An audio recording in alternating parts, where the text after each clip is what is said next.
I'm personally very struck that one of the biggest problems we have is a population crisis. Nobody dares talk about it.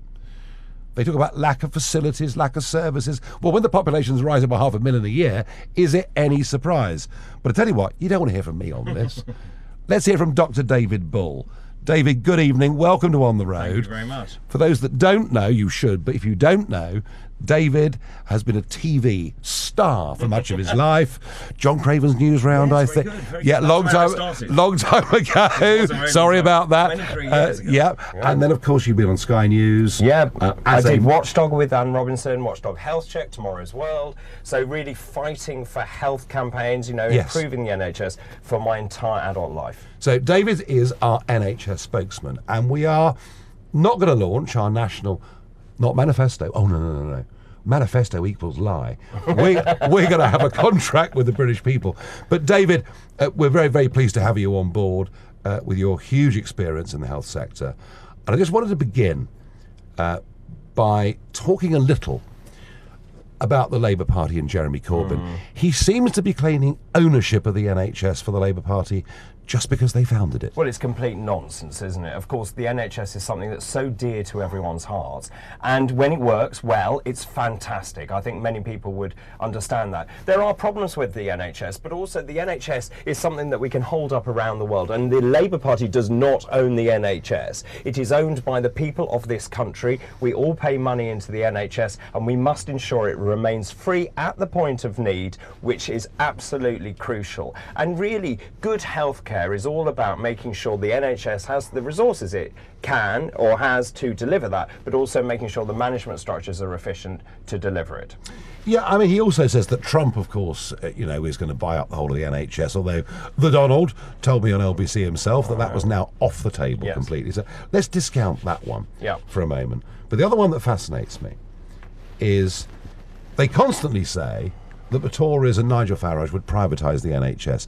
Isn't the truth of it, correct me if I'm wrong, that it was in fact a Labour government a few years ago that did privatise Well, you Johnson? may remember a certain Tony Blair was all in favour of the private companies coming in and actually taking off those services. So although the service remains free at the point of need, within that structure, private companies are paid to deliver services. That is what happens. And actually, I think one of the worst decisions ever was PFI, the Private Financial Initiative, which essentially was borrowing apparently free money to build hospitals that we're still paying for. And there are some apocryphal tales, actually, that when they were built, the architects who were building those hospitals had never really been to a hospital, so didn't really understand the way that the clinical flow of a hospital. So, for example, there weren't enough basins to wash in. There weren't the doors weren't big enough to get the trolleys through, and things like that. So, in fact, actually, private provision has always been in the NHS, certainly since Tony Blair. Sometimes it's brilliant, and other times it's not. So, again, it's about ensuring that for me, as a medic, it's important that people feel they are getting fantastic care, and care which is free at the point of need. Now, I've suggested in the past that those that can afford it should be encouraged to take out private insurance, maybe get a bit of tax relief on it, something like that, because it seemed to me that actually that might relieve whether it's 5 or 10% of the burden on the NHS. Is there anything objectionable about that point of view? No, there isn't. The one thing that I do have a problem with is the private providers are using general practitioners as their triage service. So they're saying, we are not allowing you to have your tonsils done or whatever it is, or a boil taken off, unless you go to your GP and you get a letter. Now that, to me, is a terrible waste of GP's time. So I have no problem with private provision, but the NHS provision should be sacrosanct. So that should be, the NHS GP should be allowed to treat NHS patients. If you want for your waiting list to be shorter, then sure, pay privately, go private, get a nicer room, possibly a nicer lunch. So in fact, the two can and should work symbiotically. And also, for many of these hospitals, they rely on their private wings because that brings in revenue back into the NHS. So Which is no bad thing. It's no bad thing, and it's a falsehood to say, as Corbyn does, we don't want private medicine at all. The NHS would collapse without that private income. Now let's talk about the other 90%. When we put an extra £1 billion, for argument's sake, into the National Health Service, are we getting right now, in your view, objectively, bang for our buck? No. Not at all. Because, of course, the problem is that if you look back to the origins of the NHS, it was basically a centralised system, and it's been decentralised the whole time. And what you're starting to see, so you had individual hospital trusts, as you remember, and they're all now buying up other hospitals, and so forming these super trusts. So if you look at things like procurement, why is it that one hospital is buying a syringe that costs, say, 25p, but another hospital is buying it and it's £1.90? There's no central procurement. That's nonsensical. So, but that's an argument for more centralisation.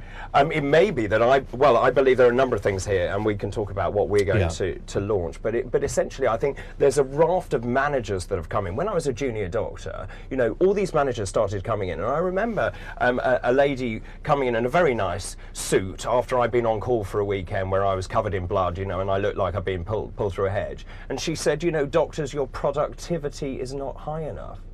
We don't deal in productivity, we deal in people's lives. And I think one of the things that they really lost sight of was you need clinicians to be in charge of that patient flow. You need people who understand what is the actual cause of a heart attack. You know, people are different and individual. So whilst we need managers and accountants, I think actually we need more clinical experience pushed back into the front line. Now, when I read statistics, and I'm always, like you, dubious of all statistics, experts and all the rest of it. Lies and damn well, you know, and you can use them how you want, but I do see that in France, the numbers tell me that in terms of heart attack, stroke and cancer, the French people are getting a much better delivery from their health system than we are, and we're just separated by 22 miles. What's going on here? Well, I think there's a number of things. One is that, of course, because the NHS is free, or seen to be free, there's no value proposition attached. So people here, and we were talking about this at lunch actually, I think people here are quite passive in this. So the doctor on high says, well, I think you need to do this, and the patient says, oh yes, doctor, and doesn't question it.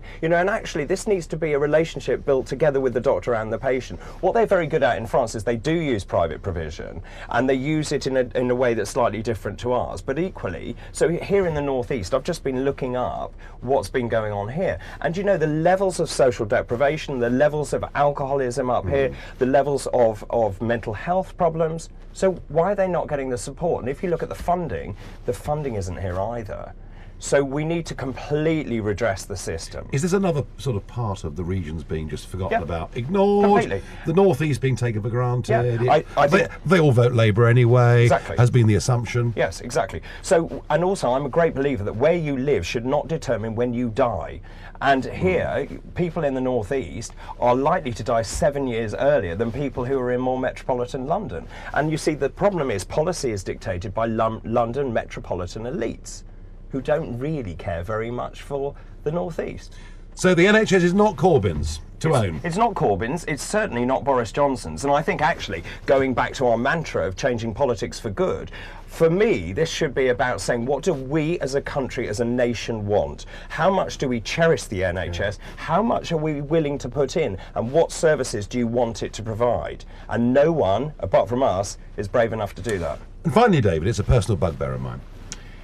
But I heard the Tories this week saying we're going to make it much easier for foreign doctors to come into the country, and I scratched my head.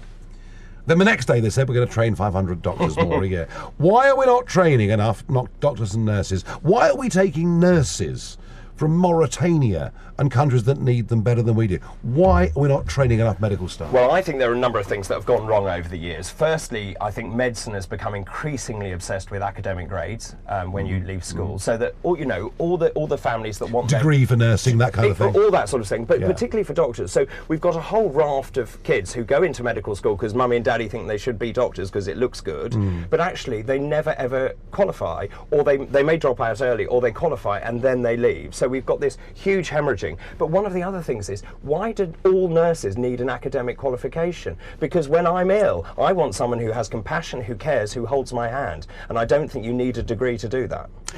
A whole load more to debate on the NHS, on many other policies, above all, of course, on Brexit. David, thank you for joining us on the road. And wouldn't it be nice if around the NHS we could actually have an honest, proper debate? I hope tonight we've started that.